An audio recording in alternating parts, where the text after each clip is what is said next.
wabarakatuh. Waalaikumsalam. Alhamdulillah, wassalamualaikum warahmatullahi wabarakatuh. Jadi teman-teman, seperti yang sudah diamatkan oleh Bang Gandhi, jadi hari ini Ana akan membawakan sirah kecilan saja gitu ya mengenai panahan ini gitu ya, secara general. Jadi mungkin dari sisi bahasa sendiri panahan itu disebut dalam bahasa Arab disebut dengan arimayah gitu ya, arimayah itu ingat namanya. Jadi yang kita ajarin di sini itu bukan sekedar narik-menarik gitu ya, bukan sekedar teknikal aja. Jadi panahan itu sendiri itu membawa jiwa Islami, jiwa jihad gitu ya. Tadi seperti yang disinggung oleh Bang Gandhi, ada Mamluk, ada Ottoman, Utsmani. Jadi itu semua itu nama bangsa-bangsa, nama sebuah kekuatan gitu ya. Di sini entitas politik.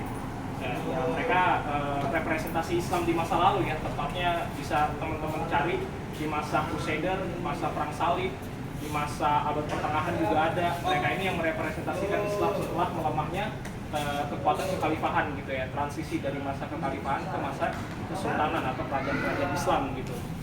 Jadi yang kita pelajari di sini itu adalah panahan Islam yang terkonsentrasi dari klasikal itu kalau itu Abbasiyah ya, Urusiyahnya Abbasiyah. Tapi di sini ada juga unsur dari Imam Tayyibullah gitu ya. Teman-teman nanti juga boleh cari gitu ya. Imam Tayyibullah namanya Al-Ashrafi Al-Yunani gitu. Jadi dia ini adalah seorang pejuang Islam jihadis melawan Mongol dan melawan kekuatan Salibis gitu ya. Kurang lebih kalau nggak salah sejarahnya dia ini berjuang melawan Mongol gitu ya, bangsa-bangsa stepa. Jadi di sini itu panahan yang kita pakai itu sebenarnya ground archery gitu ya, ground archery. Tapi juga nanti kalau memang kesampaian, Anda pun juga nanti harus belajar lagi, training lagi, belajar tentang horseback archery-nya. Horseback archery-nya itu yang Mamluk itu, HBA namanya gitu kan. Jadi teman-teman nanti kalau mungkin ya tetap mengikuti kegiatan ini, insya Allah mungkin nanti akan difokuskan juga untuk horseback gitu, mana sambil berkuda gitu ya. Kalau memang masih kesampaian, tapi memang bekalnya adalah kita memanah dari darat dulu gitu ya, sesuai dengan dulu di masa perang Uhud gitu ya. Kekuatan Islam itu salah satunya itu adalah memanah gitu ya. Dari sejarahnya ada, jadi pasukan Uhud pada saat itu pasukan Islam kalah karena pemanahnya itu istilah katanya gila harta, bisa teman-teman cari gitu. Kita di perang Badar menang kan, ya teman-teman ya tahu ya. Mungkin sedikit-sedikit ada yang tahu ya perang Badar ya, tahu ya.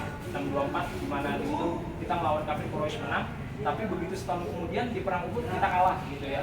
Kita kalah. Itu memang ada alasan, ada pemicu yang sangat-sangat jelas di saat itu, selain karena manusia itu gila harta gitu ya.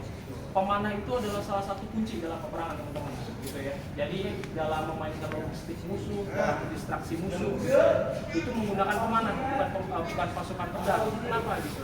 Jadi teman-teman ada yang bertanya nggak? Kenapa kita itu mungkin di Islam itu nggak dispesialkan untuk belajar nombak, belajar pedang, tapi memanah? Kepikiran nggak? Ada yang kepikiran nggak? Enggak.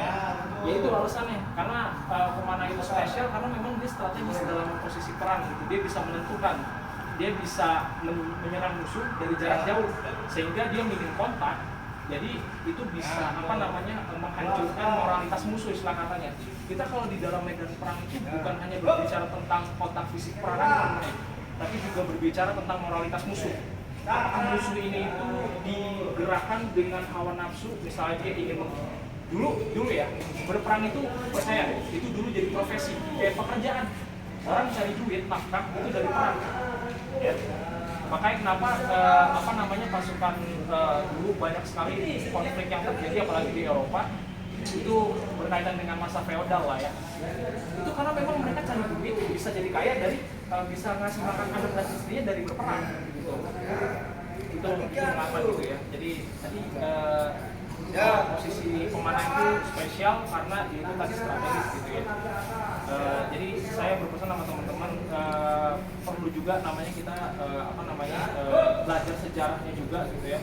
Teman-teman tadi makanya saya minta masukin ke mana tadi teman-teman semua itu nanti insya Allah saya berikan referensi untuk teman-teman belajar juga sejarah Islamnya gitu ya.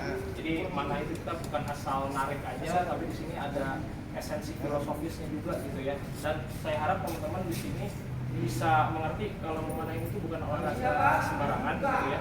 Selain dia olahraga mahal, dia juga di sini itu tadi ada hadisnya yang menspesialkan satu tentang memanah ini gitu ya, memanah jangan sampai diabaikan kalau sudah tahu gitu ya, diteruskan gitu ya. Paling pesannya itu aja sih pesannya. Mungkin itu saja ya sesi singkatnya. Memang saya nggak bisa, saya sebenarnya bisa bicara panjang lebar tapi kan masalah waktu gitu ya. Mungkin itu saja yang bisa saya sampaikan. Wassalamualaikum warahmatullahi wabarakatuh. Waalaikumsalam.